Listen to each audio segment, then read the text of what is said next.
That's just a regular donut. I don't understand what... I don't understand what... From time to time, we all do things that we look back at and cringe. Oh, God. Yeah. Don't we ever, Kevin, who wrote today's script?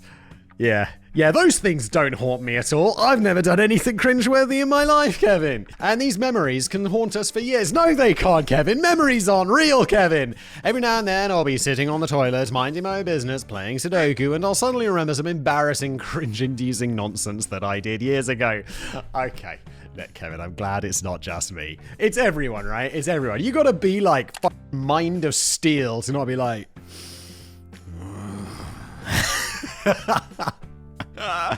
And even though at the time of writing that feels like an appropriately on-topic and very mildly humorous anecdote, by the time this video gets published and I hear Simon say those words, I'll undoubtedly cringe and ask myself why I thought that was a good story to leave in the script. It's a good story, Kevin. You got no reason to cringe at that. It's all good, my dude. I know that Simon does this as well. No, I don't, Kevin. The part about looking back at videos and cringing, not the part about playing Sudoku in his bathroom. No. I mostly just listen to podcasts when I'm having a shit. He's stated on numerous occasions, possibly as recently as 40 seconds ago, that whenever he looks at videos he's made years ago, he always finds them to be a bit cringe. It's because they are a bit cringe, Kevin. Like, sometimes someone will be like, a dude I used to know was like, sent me a message the other day, sent me an email. I was like, dude, I just saw this video on YouTube. Oh, that's you. And I'm like, yeah. And then I see like it's 5 years old and I'm like, oh. And I guess it's not that cringe because the video must have had like loads of views or whatever, but to me it feels so cringe. And in a few years, he'll look at all of his current videos and see them as a bit cringe as well. You've got no doubt about that. I'll be looking at myself right now and be looking, look at that dude. So cringe, bro. Why is that? But that's just what happens when we mature and grow as people. A big part of getting older is realizing what a dumb, cringy little shit you used to be. And an even bigger part of getting older is back pain. So enjoy your last couple of years until you turn 40 while you can, Simon. Oh my God, I can't even remember what I was doing. I was outside my car for some reason. I think my kids must have dropped something. And I just lean over. I'm like, oh.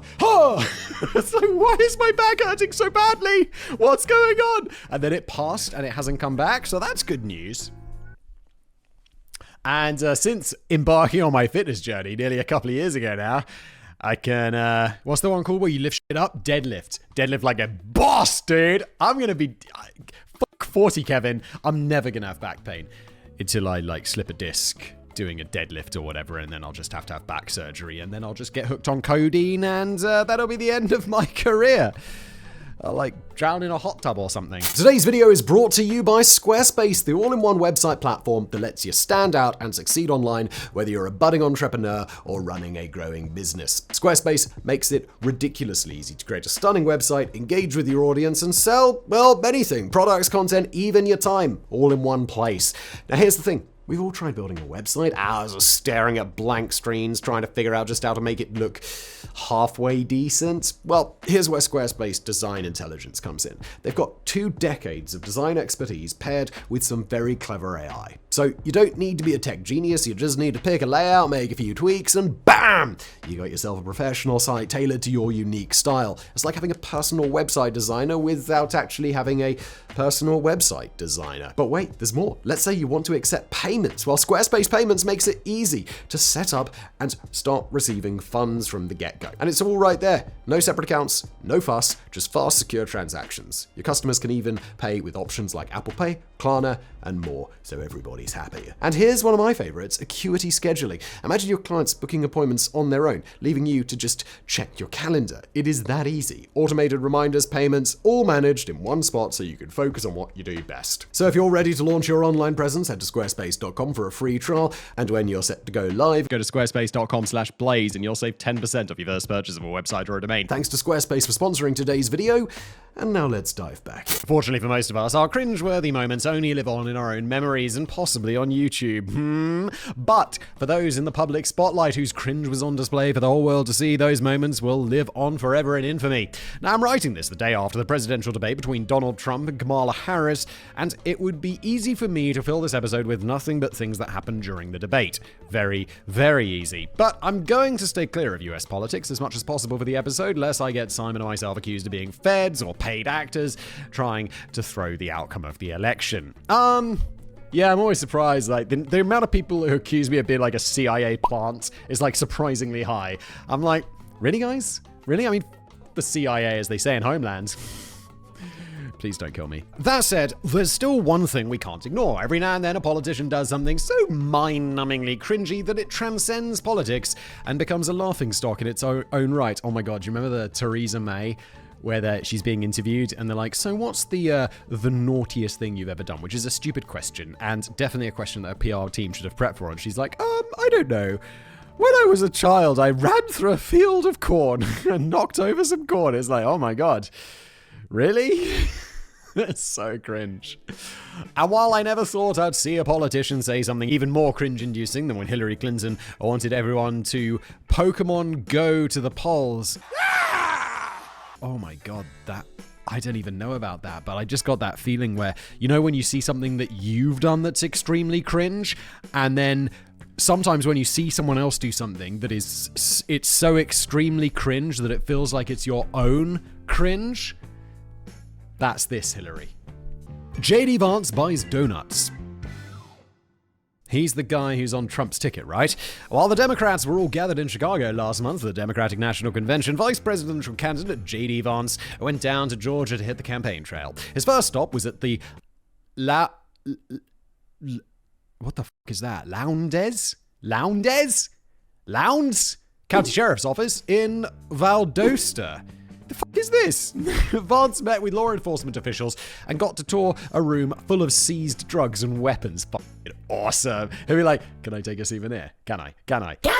He then spoke at a campaign rally, and it was all pretty normal, boring campaign stuff, but all of that campaigning was enough of Vance to work up an appetite, so it's time for the next time-honored tradition of campaigning for office. I don't know if British or Czech politicians get up to the same sort of inane pandering, but here in the US, every politician makes sure to stop at some local diner or fast food restaurant so they can talk to the patrons and staff and just show that they're actually like a regular person. No, but there is this famous one of Rishi Sunak, and he's very silver-spooned previous prime minister, and he's at like a homeless shelter serving soup, and he's asking some guy who he's serving soup to whether he runs a business, and the guy's like, no, I'm homeless, where do you think you are? Or something like that, and it's like, oh! Well, do you work in a business? Do you want some No, I'm homeless, and I'm actually a homeless person.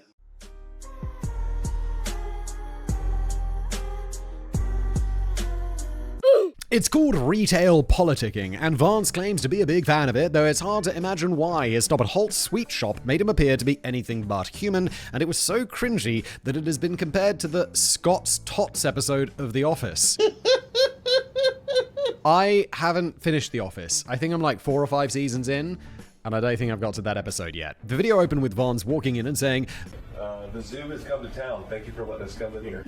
all right, okay, like the political zoo, like, you know, it's a small town and suddenly the vice presidential candidate's in there. It's like, there's a zoo, there's like Secret Service. You can imagine, that seems fair. That's a weird opening, especially since the phrase, the circus has come to town, is much more common, but whatever. Oh, we could say, maybe it's British. We say the zoo's come to town. We would definitely say that.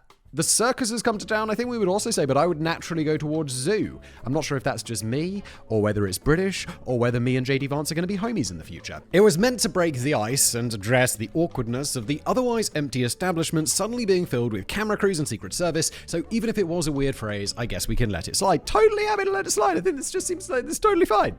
Leave JD alone. No. I really don't know anything about him. Is he a prick? I don't know. Vance was then told by an employee that she didn't want to be on film. He acknowledged her request and told his team to cut her out of everything, even if asking the cameras to leave would have been better. So far, the whole thing was only a little awkward and uncomfortable rather than being full-on cringe. Completely agree. I don't think this is actually cringe at all. I think this is quite nice. But then Vance opened his mouth again. He said to the employee that already told him that she didn't want to be on film. I'm good, you answer coming from Vice President. Good to see you. To which she simply responded, okay. in such a way as to make clear that she didn't really give a shit and just wanted to take his order. Oh my god, like, okay, JD, no one gives a shit. JD, you think you're important? You're not, JD! Had Vance been craving burgers instead of donuts, I'm sure the employee would have told him, "Sir, this is a Wendy's." But I don't think there was anything more cringe than a celebrity saying, "Do you have any idea who I am?" But I was wrong. Watching someone say, "Hi, I'm very important, nice to meet you," and having the other person not care at all is actually worse. I don't think it's... I haven't seen the video, to be fair. I don't think it's that cringe. I think he's just assuming, which is not an unfair assumption. It's not like you're some small-time D-list YouTube fact celebrity. You're the vice president. Even I know what this guy looks like. Even I know. And he's probably just like, oh, maybe she doesn't know who I am. I should introduce myself. And that's a perfectly fine way to introduce yourself. Maybe the video is more cringe, but in my mind, this is nowhere near as cringe as Rishi Sunak asking a homeless man whether he has a business, Theresa May saying that she runs through a field of corn, or Hillary Clinton talking about Pokemon Go. After requesting 24 unspecified donuts, he then attempted to engage in small talk to show the uncomfortable employee and her co-worker, who had since joined the scene, that he was just a regular person like them. And speaking as a person who is notoriously terrible at small talk with random strangers, holy shit, this was bad. The depth of his small talk ability was, "How long have you worked here?" I guess this guy, I was about to say, this guy's used to be on camera more than me. Probably not. I mean, yes, but also probably, I spend a lot of time on camera. It's what I do for a fucking living. But also, it can be uncomfortable, like, when you're in a situation that you're not, like, super comfortable with, and it's like, I could make small talk perfectly fine. But someone, like, puts a camera on me, and is like, make small talk. I'll just be like, "Hey, what up? What are you doing here?" And they'll just be like, "I'm working." And I'll be like, "Of course you are." I'd say something more cringe than this, Kevin. I'm much more cringe than him. I've been here since beginning of July of this year. Oh, okay, good. How about you, sir? Almost 2 years. Okay, good. No follow-up questions. Nothing. His next question was about how long the store had been there, but he was cut off by the first employee need to clarify what donuts he wanted. Vance's response was, "A lot of glazed here, some sprinkle stuff, some of those cinnamon rolls, just whatever makes sense." This isn't unreasonable. I'd just be like, surprise me. I can't think, there's Secret Service, there's cameras surrounding me. I'll be like, I just want donuts, bro. I'm not going to eat them. They're for the other guys. I'm not ordering 24. I'm going to sit here and stuff my face with donuts, am I? They're for the Secret Service. They're for the camera people. It's probably more than 24 there though, right? But just be like, I don't know, a mix and match. Surprise me. Would surprise me, I feel, would be like a good, confident response. But Kevin might find that cringe. Sorry, Kevin.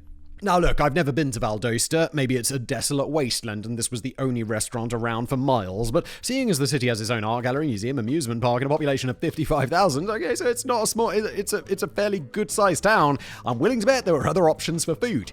Probably lots of other options. So how are you, as a vice presidential candidate, or anyone for that matter, going to voluntarily film yourself walking into a donut shop and asking for just whatever makes sense? I think I've already defended him on this. I feel like I'm running like JD Vance's PR department here, but I think this is fine. I think this is totally fine. But again, haven't watched the video because that's the level of homework that I do for these episodes. You're welcome. The only way he could have sounded even more like a sociopath would be if he said, "Just give me 24 old-fashioned donuts." What is an old-fashioned donut? Is that just a regular donut? I don't understand what... I don't understand what... It's okay. Everything's fine. Hawk Tuah. Hawk Tuah. Is this thing? I don't even know how to pronounce it, but I've definitely read this somewhere, somehow. It began as a regular night out for 22-year-old Haley Welch. She was just your average minimum wage factory worker living in Tennessee, and she was out on the town with her friend Chelsea. Haley appeared to be already a few drinks deep when she was approached by a YouTuber doing random street interviews. That YouTuber was Tim and/or D from the channel Tim and DTV. Seriously, guys, I spent way too long searching and can't even find any pictures or videos showing which of you is which. So it's probably not a huge channel then. Anyway, Haley was asked the question, what's one move in bed that makes a man go crazy every time? Wow. Okay, just straight at that demonetization, are we? She excitedly declared, "Oh, you gotta give him that Hawk Tuah and spit on that thing." You get me. Okay, in case anyone somehow didn't get her, She repeated her answer, miming the action both times. I can't believe I haven't seen this. As soon as the video was posted, immediately went viral. Tim and Dee's channel has under 50,000 subs, and the average video gets 20 to 30,000 views. Not bad. It's probably a living. There were a few that have blown up, though. Those maxed out at 150,000. But the video featuring the Hawk Tuah girl, Hawk Tuah, currently has 7.3 million, and instantly a star was born. While many people found Hailey in this entire meme to be extremely cringe, I think a lot of women could learn from her sage advice, and regardless of how— I don't even know what she means! What does a Hawk Tuah mean? And regardless of how anyone feels about her drunken interview, there's no denying that Hailey is a f***ing boss. Viral fame is fleeting, and it's rare that people can find a way to capitalize on it. I'm sure there are offers waiting from adult film companies, but beyond that, it's hard to find a way to monetize being the girl that went viral for loving sloppy blowjobs. fuck yeah! And yet, she has found a way. The video was posted to Tim and Dee's channel on June the 11th, so 2 months ago at the time of writing. Within a month of the video going viral, Hailey created an Instagram account that now has 2.5 million followers. Holy shit! Got an agent, founded a company, started selling merch, began making paid appearances like $30,000 to judge a bikini contest at Hard Rock in Hollywood, Florida, competed in a celebrity poker tournament, threw out the first pitch at a Mets game, got signed to a podcasting deal for her new show, Hawk Tuah, and legally changed her name from Hailey to Hailey. Okay, most likely for search optimization. What? Okay. That's a lot, and it's super impressive considering why she became famous in the first place. Hawk Tuah. But it gets better. Hailey went from a minimum wage job to getting paid tens of thousands of dollars for a few hours work, yet rather than blowing all her money on cocaine and sports cars or whatever else your average dumbass 22-year-old would do, she's been focusing on philanthropy, especially helping animals. That is, you're like, no offense, you're not rich enough for philanthropy yet. You should definitely get a little money, put it aside. I'm not saying don't be generous. You can be generous, but fame is fleeting. Put some money away. I've been doing this for 10 years, so not a super long career in the long span of doing things, but I'm still this could go away.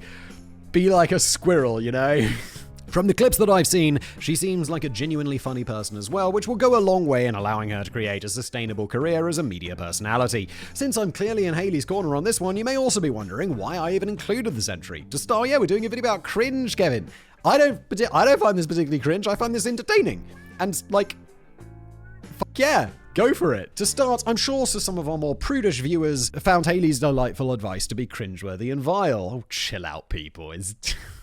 Daddy, chill! More importantly, however, is where this meme went. You see, corporations love to meme. We've seen Wendy's reply to angry tweets with, "Sir, this is a Wendy's." We've seen Skeletor take over Honda's Twitter account for an entire day for absolutely no discernible reason. And sadly, we saw Domino's Pizza try to capitalize on the Hawk Tuah meme. What the f*** does Hawk Tuah mean? Jesus. At 1:19 p.m. on June the 25th, Domino's Pizza UK advertised their buy one get one free special by tweeting, "It's 2 for Hawk Tuah's Day." Ugh, one of the single cringiest sentences ever put forth by a major corporation. And not only is the advertisement cringe as fuck, it's a horrible way to sell food as well. Seriously, Domino's, please don't spit on my pizza. Ay, Domino's, ay. And the reason Honda featured Skeletor for a whole day is because now we talked about Honda in a video for free. Kind of good, right? Also Domino's, but they got talked about in the same sentence as, spitting on a penis. Yeah, boy. So probably not the best idea, is it, Domino's? B-Girl Ray Gun. Oh, I know this one. The Olympics. It's that one time every 4 years when people around the globe suddenly find themselves overflowing with the same sort of nationalistic pride that's in the hearts of Americans each and every day. I forgot the song. How's the song go? In the lands of the free and the home. No, I'm just making this up. The American national anthem. Burst into song, my American viewers. Do it now. And then just 2 weeks after it's over and everyone forgets it even happened and the majority of Olympic medalists disappear forever. Yeah, it's kind of intense. Like the money, it's like the Olympic. I didn't watch a single moment of the Olympic Games other than this breakdancing thing. And it's like, how many billions were spent on that again? Seriously, there are hundreds of gold medals given out at every Olympics, yet most people would struggle to name even 5 gold medalists from any year's games. I've got no shot. I couldn't name one. I honestly couldn't name a single gold medalist from this year's Olympics. I could name gold medalists. Usain Bolt. Roger Federer. That's it, I'm done. Moving on. In fact, despite all of the hype and the TV time they get, in reality, most people care so little about the Olympics that you probably didn't even notice when I lied and said that they're every 4 years, because they're every 2. Oh, Winter Olympics. No one gives a shit about the Winter Olympics, Kevin. That's not even real. Show some respect to all those Winter Olympians like curlers. I told you, Kevin, it's not real. But while you may not recognize all of the winners, you will almost certainly recognize one of the losers. Just like William Hung on American Idol. She bangs! She bangs! Oh, baby, when she moves, she moves. No idea who William Hung is. Australian breakdancer and 37-year-old college professor Rachel Gunn, better known as Ray Gunn, has taken the internet by storm with her truly terrible performance. She scored an astonishing 0 points in her battles, thanks to her ridiculous moves such as spinning her arms in circles like a windmill or hopping around like a kangaroo. It's hard for me to describe exactly how cringe her full routine is because I can't even watch it. There are a few isolated clips of some of Ray Gunn's most ridiculous individual dance moves, but you can't find a full video of the performance anywhere. Okay, yeah, I've never seen it. I've always just seen like the clips on the news. You're probably not even able to watch the clips now because they probably got copyright claimed because apparently fuck fair use, says the Olympics. Or maybe we're watching them right now, in which case, brilliant. Thank you, Olympics. A show. It was so embarrassing that the International Olympic Committee has worked tirelessly to scrub her dance moves from the internet forever. Oh, chill out, Olympic Committee. It's the only thing we remember about the Olympics. I can't name a single Olympics person, but I can name Ray Gunn. Back when it first aired and Ray Gunn's full routine was still available, many people immediately began asking the question, how did she even qualify for the Olympics? It didn't take long before a petition was started to hold people accountable for her performance, with the petition alleging that her husband was one of the judges in her qualifying tournament and was possibly the founder of the Breakdancing Federation or something like that. None of that was true though, and the judges weren't even Australian, but the story certainly took off. So seriously, how did Ray Gunn actually qualify? The answer, as you might suspect, is the same way anyone else qualified, by winning qualifying tour competitions. I guess there just wasn't much competition at these competitions or something like that. I watched all of Ray Gunn's battles from her qualifying tournaments, and while I don't really know anything about breakdancing, I'm confident in saying that she does. Her performances in these events certainly look to be of a much higher quality than what was shown at the Olympics, at least from a conventional standpoint. However, a lot of what happened comes down to the way these competitions are scored. In your typical Olympic events, there is some sort of scoring system. This could be for how fast you ran or how far you threw, and even if it's something pretty subjective like gymnastics, there is still a numerical score. But that's not how breakdancing works. Breakdancers, also referred to as b-boys and b-girls, wow, today I found out, are battling one another. There are no point totals being tabulated. The judges simply observe each battle and declare a winner. This is why it was said that Ray Gunn didn't score a single point. It was because all the judges agreed that her opponent won the battle instead of there being a split decision, not because they felt her performance was literally of zero value. Yeah, but it wasn't very good though, was it? But more importantly, especially when it comes to how she qualified, the breakers are being judged on 5 different criteria, all of which are supposed to be weighted equally. Different organizations use different words, but the Olympic Committee stated the 5 criteria as technique, execution, originality, musicality, and vocabulary. How many different moves they perform. Oh, okay. So, wait, what's vocabulary got to do with this? But it means like how many moves they know. Okay. If a judge feels that you outperformed your opponent in at least 3 of those categories, then they vote for you to win that battle. And in the qualifying tournament, Ray Gunn largely destroyed her competition, according to the judges. Anyway, I kind of thought that Molly outperformed her in the finals of the qualifier, but I also really have no idea what the I'm looking for in terms of actually adjudicating their battles, so I'll default to the judge's opinion. Kevin, you went deep on this breakdancing thing, didn't you? I don't think I've ever seen breakdancing outside of like in fictional like movies or TV or music videos or something. That said, other breakers have said that there were some problems with the qualifying process. The breakdancing scene down under, particularly for B-girls, is very small. There are only about 20 to 50 competitive B-girls in Australia. Among those, there are a few that may have chosen not to compete in the Olympic qualifying event as they have permanent residency in Australia, but not citizenship. Most importantly, however, there was a very quick turnaround time between the qualifier being announced and it taking place. Between the short notice and the hoops that people had to jump through in order to compete, some of Australia's most talented B-girls weren't part of the field Reagan had to battle to punch her ticket to the Olympics. As for her decision to hop around like a kangaroo and do the sprinkler, well, that may just have been a symptom of how the events are judged. Even if her performance was cringe as fuck and looked batshit insane, there was still method to her madness. For what I could tell, with my limited understanding, as well as from commentary from people who do know what they're talking about, Reagan appears to have exceptional musicality. Okay, combine that with a performance that was nothing if not original, and she may have felt that she would have had 2 of the 5 judging criteria in the bag. That meant that if she could demonstrate superior skill in only one of the remaining categories, the win would be hers. It was a gambit, and one that absolutely did not pay off, but having actually researched this topic, now I can at least understand the potential logic behind Ray Gunn's performance. Her insane and bewildering performance. Unfortunately, we won't get to see her try and redeem herself next Olympics, as it was announced even before the 2024 Olympics took place that breakdancing would not be returning in 2028, and it doesn't look good for 2032 either. However, it appears that Ray Gunn may have gotten the last laugh from all of us. People said that Ray Gunn was a joke, that she made a mockery of the sport, that she scammed Australia into giving her a free vacation to Paris. But on September the 10th, 2024, breakdancing's official governing body, the World Dance Sport Federation, released their new rankings. And according to those rankings, B-girl Rachel Ray Gunn is officially the number 1 ranked female breaker in the entire world. What?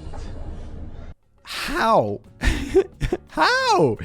Of course, this is a bit of a quirk in the system. Breakers are rated on their top 4 performances of the last 12 months. The Olympics don't count, and there haven't been any ranked events since the Olympic qualifiers, which did count, ended. That's cheating! But even if it's a weird fluke in the system, it still counts. The college professor who broke the internet with her insane dancing is now officially ranked the top B-girl in the entire world. I learned so much today, Kevin. Thanks for today's episode, and thank you at home for watching, and I'll see you next time.